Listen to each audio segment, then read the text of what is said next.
Vous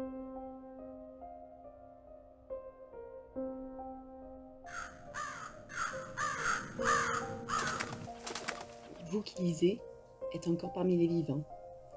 Mais moi qui écris aurais depuis longtemps achevé le chemin qui mène au royaume des ombres. Car assurément, des choses étranges se produiront. Des secrets seront révélés et de nombreux siècles passeront avant que ces traces écrites paraissent aux yeux des hommes.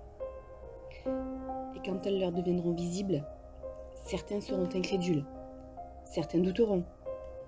Mais il y en aura quelques-uns pour trouver amplement matière à réflexion sur les caractères ici gravés à l'aide d'un stylet en fer.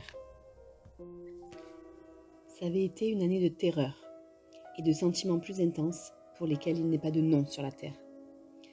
Car de nombreux prodiges et signes étaient survenus, et en tout lieu, sur terre comme sur mer, les ailes noires de la pestilence étendaient leurs ombres.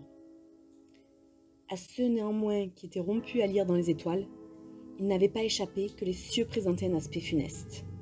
Et à moi, le grec oinos, parmi d'autres, il était évident que le jour était venu de cette alternance de 794 ans où, à l'apparition du bélier, la planète Jupiter s'unit à l'anneau rouge de Saturne la redoutable. L'esprit propre aux cieux, si je ne me méprends pas gravement, manifesta sa présence, non seulement dans l'orbe physique de la Terre, mais dans les âmes, les imaginations et les méditations de l'humanité.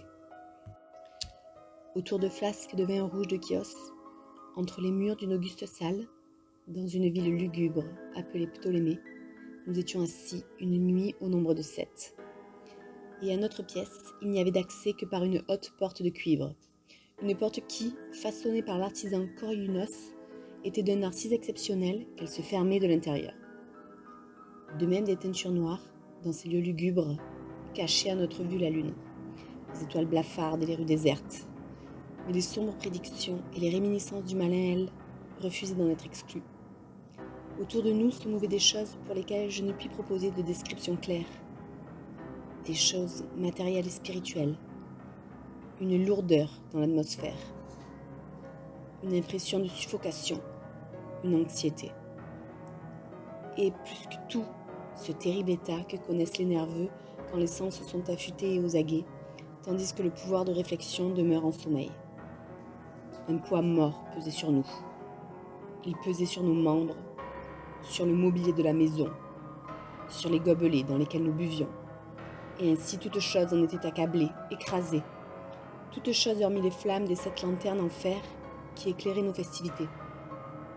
Tendant vers le plafond, leurs fins raies lumineux, elles continuaient de brûler, pâles et immobiles.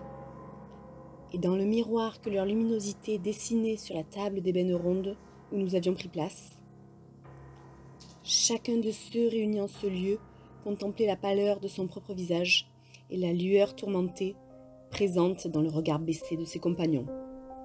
Pourtant nous rions et nous réjouissions à notre manière, qui était hystérique, et nous entonnions les chants d'Anacréon, qui sont folies, et nous buvions en quantité, quoique la pourpre du vin nous rappelât le sang. Car il y avait un hôte supplémentaire dans notre salle, à savoir le jeune Zolius. Mort, de toute sa taille, il gisait, enveloppé dans un linceul, le génie et le démiurge de la scène. Hélas, il ne prenait aucune part à nos rires, si ce n'est que ses traits déformés par la peste, et que ses yeux dans lesquels la mort n'avait qu'à demi éteint les flammes de l'épidémie, semblaient porter à nos réjouissances un intérêt semblable à celui que, d'aventure, les morts peuvent témoigner aux réjouissances de ceux qui vont mourir. Même si moi, oinos, je sentais le regard du défunt rivé sur ma personne, je me forçais néanmoins à ne pas percevoir l'amertume de son expression et, baissant résolument les yeux vers les profondeurs du miroir d'ébène, entonnait d'une voix forte et sonore les chants du natif de Théos. Mais peu à peu cessèrent-ils, et leur écho, partant se perdre dans les draperies noires de la pièce, s'atténuèrent, s'estompèrent, pour s'évanouir totalement. Et regardez, de ces teintures sable où s'éteignaient les sons du chant, apparut une ombre foncée et floue. Une ombre telle que la lune, lorsqu'elle est basse dans le ciel, peut en conférer à la silhouette d'un homme. Mais ce n'était l'ombre ni d'un homme, ni d'un dieu, ni d'aucune autre créature connue.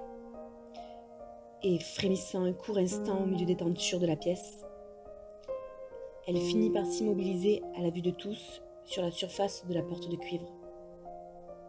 Mais elle était vague, sans contour net, imprécise, et ce n'était celle ni d'un homme ni d'un dieu, pas plus d'un dieu grec que d'un dieu chaldéen ou d'un dieu égyptien. Et l'ombre resta tout près de la porte cuivrée, et sous l'arche de son entablement, ne bougea, ni ne prononça un mot, mais se stabilisa et demeura là. Et la porte sur laquelle l'ombre reposait se trouvait, si ma mémoire ne me fait pas défaut, là-bas, tout près des pieds du jeune Zoilus sous le suaire. Mais nous, les 7 réunis en ce lieu, nous avions vu l'ombre émaner des draperies. Nous osions la regarder en face, et nous baissions les yeux, plongeant obstinément nos regards dans les profondeurs du miroir d'ébène. Jusqu'à ce qu'enfin, moi, Oinos, prononçant quelques mots à voix basse, j'exigeasse de l'ombre qu'elle dise où elle résidait, et sous quel nom elle était connue. Et l'ombre répondit : « Je suis ombre, et ma résidence est proche des catacombes de Ptolémée, tout près de ces funèbres plaines de l'Élusion, qui bordent le fétide canal de Charon. » Alors seulement, nous nous levâmes de nos sièges, les 7 réunis là, saisis d'horreur, et restâmes debout à trembler et frissonner, cédant à l'épouvante, car les accents de la voix de l'ombre n'étaient pas ceux d'un seul être vivant, mais d'une multitude d'êtres, et changeant de cadence de syllabe en syllabe, tombaient crépusculaires sur nos oreilles, avec les intonations familières et chéries par nos mémoires de milliers d'amis en allée.